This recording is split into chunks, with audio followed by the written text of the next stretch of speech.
Me and another freestyler played Piggy in the middle with MESSI in the middle. Now, Andrew, you are like the Messi or Ronaldo of freestyle football. Like, no one can come close to you. You've won the World Championship 5 times. Like, when you won it the 5th time, did you still get the same buzz as you did when you won it the first time? Or were you just expecting to win it?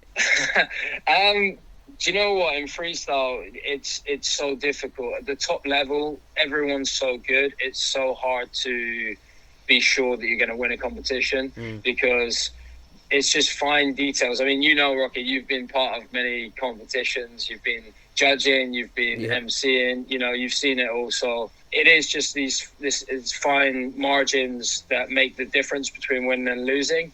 If you make one error and drop the ball off that stage, you could drop your chances. And, you know, so I never take anything for granted. I think the moment you start doing that is when you start going down the ranks, downhill. And, I actually, when I won the 5th one, it was probably the toughest one for me because although I felt that my level was high enough to win it more so than before, it was like kind of my goal was to get 5 world titles. So, and then retire after that. So it was pretty difficult, I'd say, just to get over that final hurdle, more mentally than actually physically. Through freestyle, you've managed to work with some of the top players. Who have you worked with? Give us some names. You know, man. I worked with Rocket. You know, so obviously big names. That's the first one. I got to get that out there first.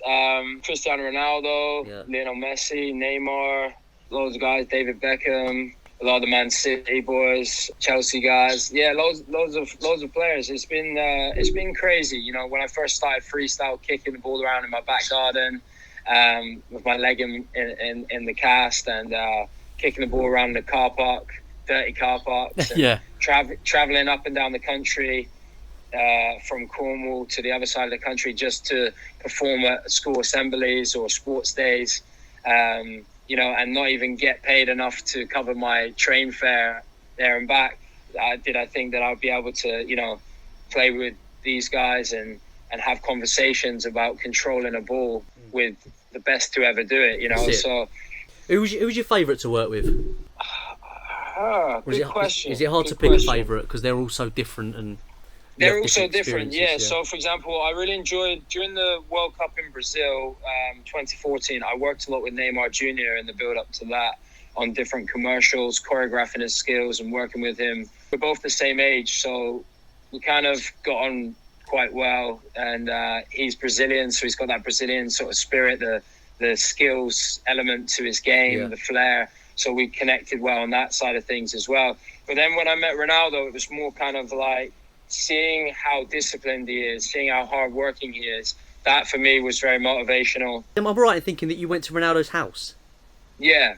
So we did a commercial at his house, and that was pretty cool. And just hung out, and it's actually cool just chatting with him because we have quite a lot of similar interests. Like he really likes UFC, and I'm like a big fan of UFC and training mixed martial arts and stuff like that. So we talked a lot about just other things away from football and other things away from freestyle, which I actually think is quite refreshing for those guys because most of the time everyone's only talking to them about football. So, you know, and I get that as well. Everyone's talking to me about football or freestyle all the time. So it's nice to just break it up a bit. Of course, I love talking about, you know, the things I'm passionate about, but it's nice to have that change of conversation sometimes with people. So what was it like when you rocked up at his house? You know, how are you feeling? Because you're about to perform to Cristiano Ronaldo.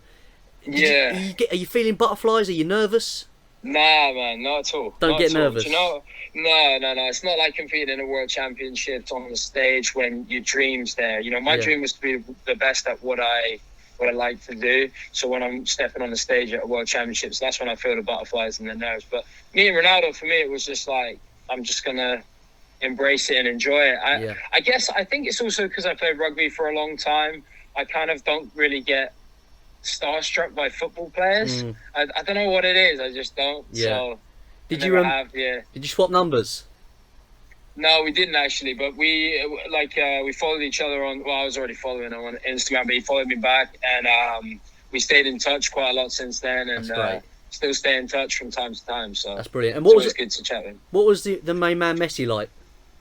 Did you get the same rapport? No, because it was more of a short thing. I only met Messi just the once, and it was very kind of. It was just sort of in and out. We did the shoot, and it was weird, man, because we played Piggy me and another freestyler played Piggy in the middle with Messi in the middle. And it was like a EA Sports thing. They had to like set it, you know, they were like, oh, we want Messi in the middle, and you guys play it, and he's trying to get a ball. And I was thinking, that's basically Piggy in the middle with Messi in the middle.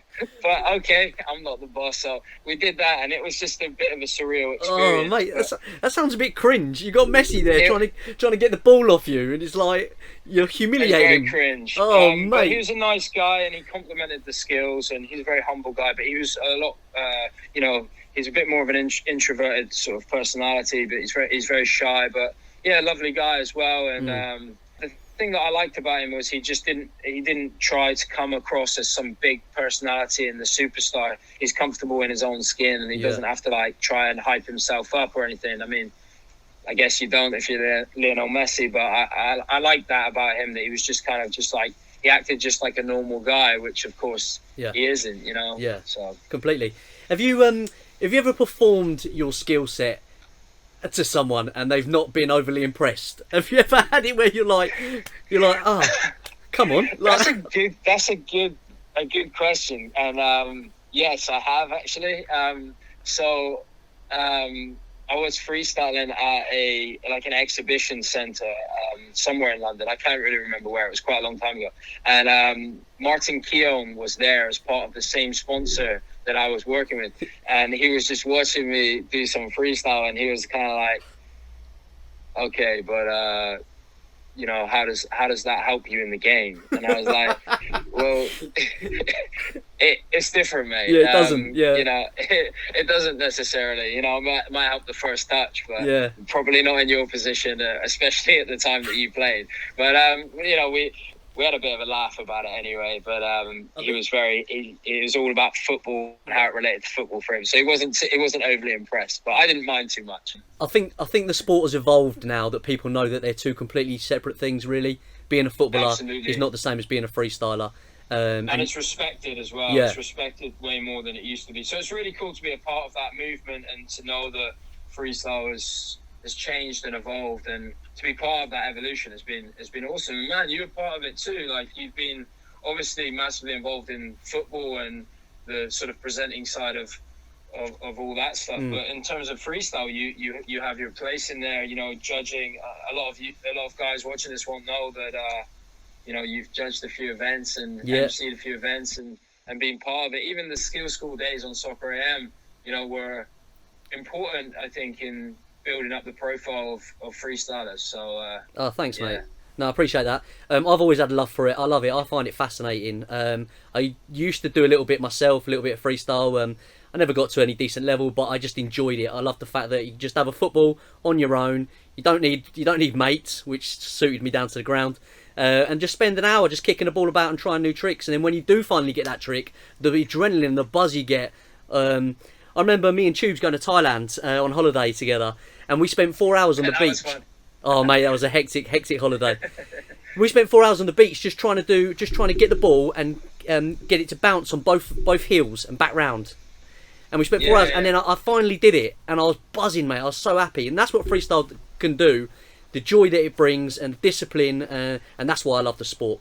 But I've got to ask you, what do you feel? What do you see as the future of freestyle? Do you think this is going to continue to grow, or because I feel like it's kind of died down a little bit at the moment? I feel like it's just simmering underneath. Yeah, I agree, man. What's happened? Do you know what? That's a great question. There's a lot of politics involved in freestyle, and if you don't know what's happening, and I don't know what's happening, none of the sort of general public really get it either. So, you know, it's really tough times. I don't know exactly what's happening, but there's a lot of politics involved. The federation's changed hands and changed names and all that sort of thing a few times. It's a shame because, like you said, just the simplicity of freestyle is the beauty of it. So when all this politics and stuff gets in the way, it's a bit of a shame, really.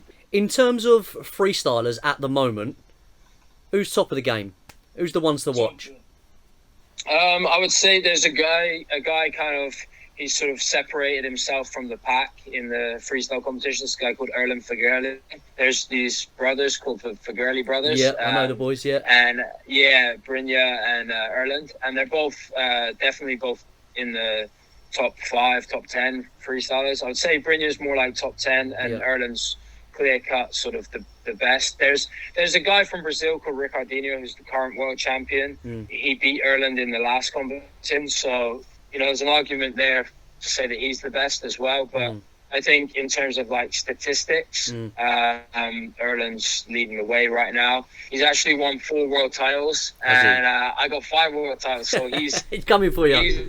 He's coming for me, man. So we actually went against each other once, and I won. So when he gets 5 world titles, I'll still have the win over him. So that's brilliant. He's got to get to 6 to say that he's the greatest in my eyes. But in all fairness to the guy, I don't see any reason why he can't do that, and I'll be happy that he'll do that because it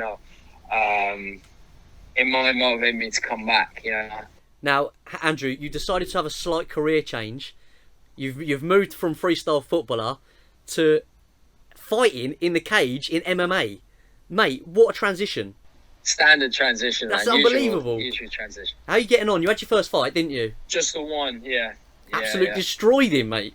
I've always been a fan of martial arts and just sort of body movement, and that's something that I love in freestyle, being able to move your body in different ways and control a football.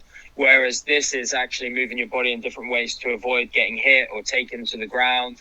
And actually, I think that was one thing that my opponent underestimated going into the fight. He thought that I'd be more sort of moving around, throwing kicks and stuff, because obviously I came from freestyle and I got the flexibility. But actually, the grappling side of things was something I worked on a lot and have a lot of a passion for as well. So went in, threw a few punches, picked him up, gave him a high crotch slam, and then took him out of the ground and pound. What you like taking a punch? Have you got a pretty sturdy jaw? Can you take one? Yeah, I can definitely take a hit. I've been punched a few times in the face, Don't know why. But in training, you get a few, sometimes heavy sparring sessions, and you get hit, and I spar with guys who are a lot bigger than me, some heavyweights, and they hit hard, man. So what's the plan with MMA? Are you doing it as a bit of fun and fitness, or are you actually just going to see how far you can go with it? Do you know what? It's never fun with me. No. It's never about the fun. I enjoy what I do, of course, but I wanna see how far I can take it. You want to be the best, mate, and that's why you've done so well, and that's why you're an inspiration to all of us, mate. Honestly, you're such a top man, and Andrew, thank you so much for joining us, mate, today on Summer House Stories. Good luck with your next MMA fight, mate, and just keep smashing it like you always do. You're a legend. Thank you, man. I appreciate it. It's always good to speak to you, Rocket. Top man, Hendo. Take it easy, mate. See you soon. Peace, man. See you soon, mate.